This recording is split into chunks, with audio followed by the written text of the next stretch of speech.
Morning, everybody. This is Tony Sandoval, Handyman Services. It's been a while. Thought I'd check in with you a little bit and tell you about a tool that I've had for a little while, but I never really got to talk about it. And I've seen questions on it online, and I had those same questions when I was looking for it and couldn't hardly find any answers or reviews on it. So I thought, I'll go ahead and pop this one in. Everybody knows already by now, if you've kept up with me I'm a fan of the Worx brand by Positech. It's a middle of the road kind of brand in terms of money wise and what some people think of as quality. I don't agree with that, but everybody thinks what they're going to think.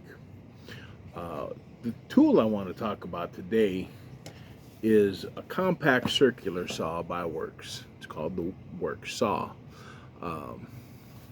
It's run by a battery, of course, what they call their power share. I never put less than a 4 amp hour battery in this, and that's all usually I need, maybe a 5 with the nitro brand, sub-brand, whatever. This is the original power share tool. It's not a nitro version, so it's not a brushless motor. It's brushed. It's battery controlled.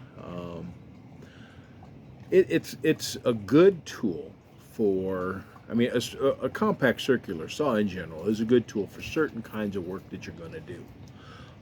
It's, for example, like this one here, you have a trigger that you can click down that allows you to push to start cutting. Okay, it's a safety feature. Okay, you can control the depth with a little lever here and slide it up or down. So if you want the depth up to about an inch, you'll get an inch, little over an inch depth of cut there, just barely. And then of course you can get it all the way down to nothing, or a quarter or an eighth of an inch depth. It's nice that way for micro measurements when you're working with really small parts and you want to really try to minimize cutting too deep or anything like that. Obviously, you're not going to try to cut anything more than a 1x or sheet goods, sheet materials. And you don't want to use this on really long boards or pieces of material either. I think the longest I've cut with this is an 8-foot board. The motor itself is it's good. The really more dense, hard materials give it a little bit of a challenge. I believe if Worx were to come out with a nitro brushless version of this, I think that bumps it up just enough to cover just about any kind of 1x material you could usually typical to work with on a job. As a handyman, that I'm doing small fixes and repairs. I'm doing patches and things like that. So I'm not working with lots of big projects. I think that's where it serves best, or when you're doing custom work. So you have a niche area that it works with. A couple of things.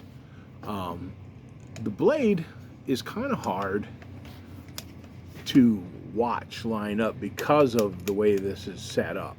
So you're really depending on this notch here to line your blade up with the cut. I don't like that because of the way this plate here lines up. It really blocks where the blade, where you can see it line up to your cut line. They could have done that a little better, I think, but I mean, it's not end of the world. You can still do it. It's just you start really getting used to making sure that you spot that just right on that V. I use the pardon me, I can't remember the line. The measure slide in. You can tighten it down so I can do a rip you know, from anywhere from, you know, right up against there to up 8 inches out by putting that in, and that helps a lot. So instead of just being dependent on this, but again, you got to get really familiar and know where your tool, where your blade is, so you can do that. Um, it has an exhaust, this little bitty thing there, and you'll find that it gets all caught up in here, and it gets down on this side of the tray. It's kind of messy unless you've got some kind of a little hose. But then if you're only using it for really small cuts, you want to pick it up, grab it, and go. So having it attached to some kind of vacuum and hookup, and it just impractical, really. Um, so, um, you know, you kind of get what you get. It doesn't really get in the way because it keeps it on that side of the cut, so it doesn't really get in the way of your line of view of where you're cutting. So it's not that big of a deal, but you are getting it all over on this side, and it puts out a pretty good amount. It'll make a nice little mess for you. Um, all in all, oh, it's here. When you want to change the blade, it's got this little button here, and so you kind of just turn it as you turn here to take this out. You hold that in, and so like if I'm changing it here, I can turn it, and it holds it, locks it so it don't move. So now when I'm turning with the hex bit, I can not have to worry about just spinning. It keeps it from turning. I can change blades on here fairly well. The reason I would change blades on here, I do some tile cutting, and this works actually pretty darn good for cutting certain kinds of tile.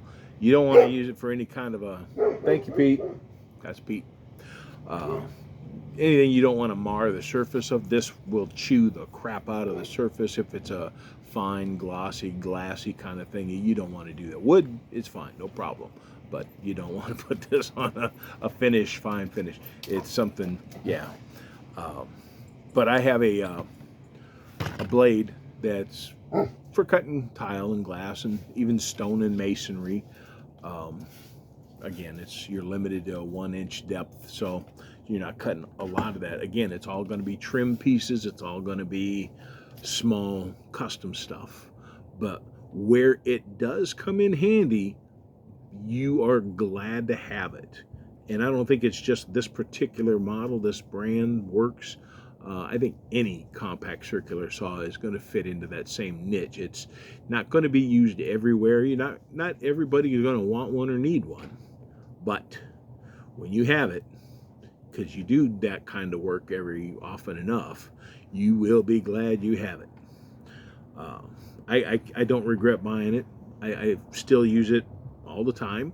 It's put up, I've had this for, I don't know, a couple of years now, and it's on job sites. I cut all kinds of stuff.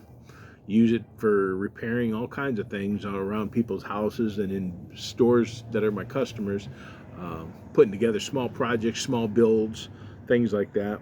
And it holds up just fine. And trust me, I knock anything over. So it's durable is not in question. The durability of it. I've abused this thing like ridiculous levels. So I mean, if you're into the Worx or have questions about Worx tools and quality, quality-wise, durability, it's great. It holds up. It's held up for a while. Motor strength, like I said, 80% of everything you really need it to do, it does without a problem. Some things, some materials that are a little longer or a little more challenging tend to bog the motor down. That's where I wish they would have a nitro version of this. Nitro version would be perfect. I wouldn't have any problems at that point. I'd like to see them, do a little bit nicer here so you can do a little more precise cutting quicker without having to, look around, easy look, I guess. There's ways it can be done. I think it just a little more engineering needs to go into that aspect of it. Obviously, you're not getting any bevel movement out of this. it's a straight, level, flush cut only. But again, it's the nature of what you're working with, what you're working on.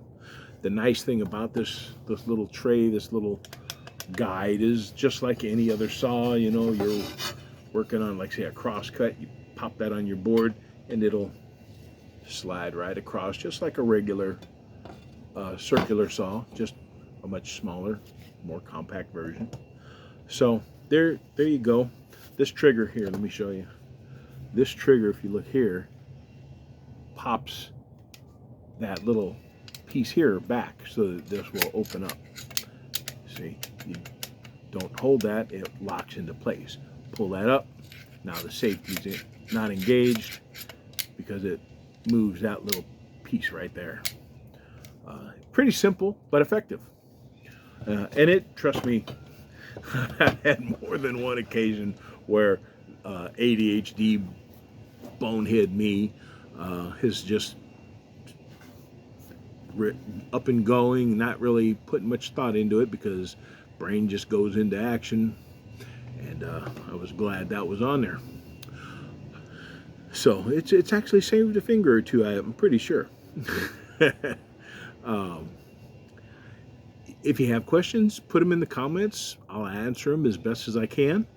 If there's any other particular type of tool or hardware or anything like that you're interested in finding information about, and you're not finding a lot of it out there, and I might happen to have one of them or experience using it or whatever. Again, as a handyman, I do a lot of small business work and residential work for fixes and small projects like that. I'm not a builder. I don't pretend to be a builder, but I do a lot of repairs and customizing in people's homes and in businesses and things like that. So feel free, drop a comment or question in there, and I'll do my best to answer it or find out if I can. Y'all have a good one now.